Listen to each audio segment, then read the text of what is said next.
Episode 6. Dava lagi. Kamu lupa kalau laki-laki yang akan papamu jodohkan ini adalah orang yang paling kaya di kota ini, Zar. Secara gitu kan, dia adalah pewaris tunggal dari pemilik perusahaan ternama, Aditama Group. Bagaimana tidak, kamu akan jadi istri orang paling kaya nantinya. Apa kamu tidak mau itu? Ma, dengar baik-baik ya. Siapa yang tidak ingin jadi istri orang paling kaya di kota ini?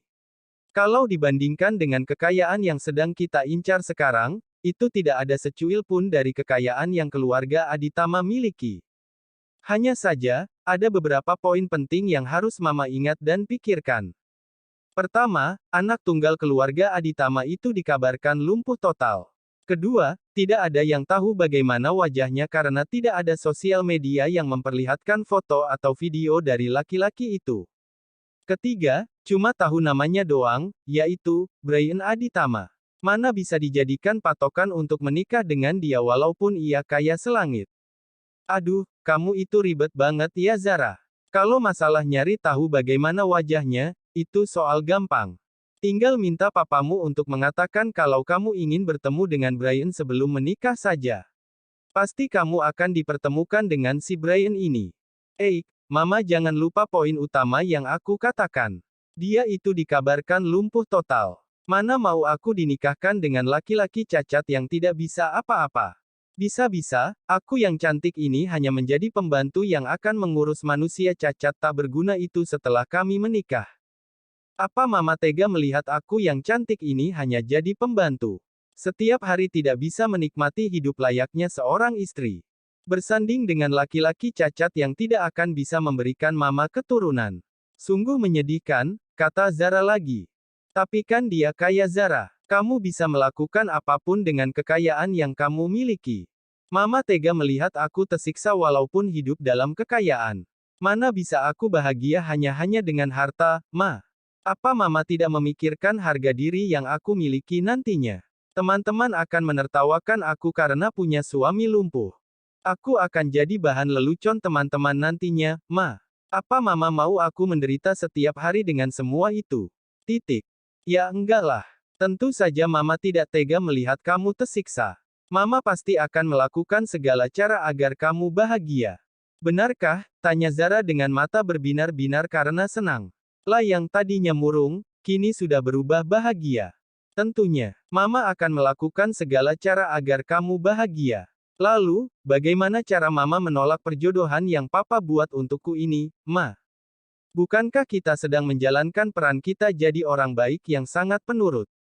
Kamu tenang saja, itu urusan Mama. Mama sudah punya cara ampuh yang Mama yakini pasti akan berhasil. Apa rencana Mama? Ayo katakan padaku sekarang juga. Gak sabaran banget sih jadi anak. Sini, Mama bisikin apa yang akan kita jalankan untuk menolak perjodohan ini dengan cantik. Zara bergegas mendekatkan kupingnya ke Salma. Lalu, Salma pun membisikkan sesuatu ke telinga anaknya.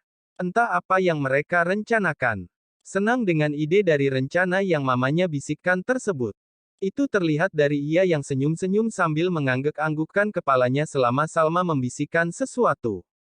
Yang jelas, Zara terlihat sangat, rencana Mama memang top. Gak ada tandingannya dalam mengatur sandiwara. Gak kalah jago dengan sutradara tingkat tinggi, kata Zara memuji sang Mama sambil mengacungkan dua jempol ke arah Salma. Jangan senang dulu. Itu masih baru rencana, Zara. Kita masih belum melakukan apapun, ingat itu. Lia tahu. Tapi, ide ini aku yakin akan berhasil. Dengan menjalankan ide ini, kita akan mendapatkan dua keuntungan sekaligus. Mama benar-benar hebat, Eltu namanya, sekali mendayung, 2-3 pulau terlampaui, ucap Salma sambil membanggakan dirinya. Namun, wajah bahagia Zara seketika menjadi cemas. Tapi, Ma, bagaimana jika suaminya akan menjadi batu sandungan buat kita setelah dia menikah nanti? Kamu mikir apa sih, Zara? Gak usah dipikirin soal itu. Karena apa? Yang pertama, suaminya adalah orang cacat. Seperti yang kamu katakan, dia adalah laki-laki cacat. Meskipun punya harta, ia tidak akan bisa melawan kita yang cerdas ini. Yang kedua, harta yang ia miliki itu banyak, gak ada secuil pun hartanya dari harta yang papamu miliki. Iya kan? Jadi, dia gak akan memperhitungkan soal harta yang papamu miliki ini. Dengan begitu, kita akan aman dan tenang. Lia, Mama benar juga. Kenapa aku malah mikir soal itu? Yang penting itu kan, kita bisa melepaskan Shirley tanpa harus mengeluarkan sedikit pun uang kita untuk membayar orang. Dan yang paling penting, meskipun suaminya kaya, tetap saja, dia tidak akan bahagia karena ia menikah dengan orang cacat yang katanya sangat dingin dan tidak punya ketertarikan pada perempuan. Nah, itu kamu tahu. Jadi, ayo bahagia kemudian jalankan sandiwara dengan sebaik-baiknya. Siap Mama, kata Zara sambil mengangkat tangannya seperti orang yang sedang memberi hormat. Pintu kamar Shirley diketuk oleh seseorang dari luar. Shirley yang sedang berbaring, memaksa tubuhnya bangun dengan malas. Sebentar ucap Shirley dari dalam sambil beranjak menuju pintu. Saat pintu terbuka, ia melihat Zara dan mama tirinya sedang berada di depan pintu. Dengan tatapan malas, Shirley melihat ke arah mereka berdua. Ada apa lagi? Tanya Shirley dengan nada kesal. Boleh kami masuk? Tumben bertanya. Biasanya, kalian main nyelonong aja kalau ingin masuk ke kamar orang. Mendengar kata-kata itu, emosi Salma naik. Namun, Zara menahan tangan mamanya, lalu berbisik. Tahan emosi mama. Kita harus bersabar kali ini. Mama harus menahan emosi itu untuk tujuan besar kita. Ada yang ingin kami bicarakan padamu. Apa kamu tidak ingin mendengarkan apa yang akan kami bicarakan padamu, Shirley? Terlalu pentingkah apa yang ingin kalian bicarakan itu? Sampai-sampai, kalian terlihat sangat sabar sekarang. Shirley, Salma berteriak saking kesalnya. Mama, sabar. Zara kembali berbisik. Kak Shirley, jika kamu tidak ingin mendengarkan apa yang kami bicarakan, maka kami tidak akan memaksa. Tapi, kamu mungkin akan menyesal nantinya. Karena apa yang kami ingin bicarakan padamu ini, mungkin sangat menguntungkan buat kamu.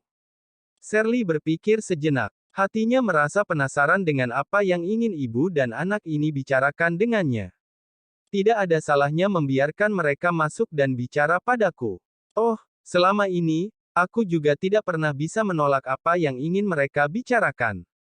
Selagi sertifikat tanah dan rumah milik nenek berada di tangan mereka, maka aku selamanya tidak akan bisa melawan, kata Shirley dalam hati. Baiklah, kalian boleh masuk dan bicarakan apa yang ingin kalian bicarakan padaku, ucap Shirley pada akhirnya.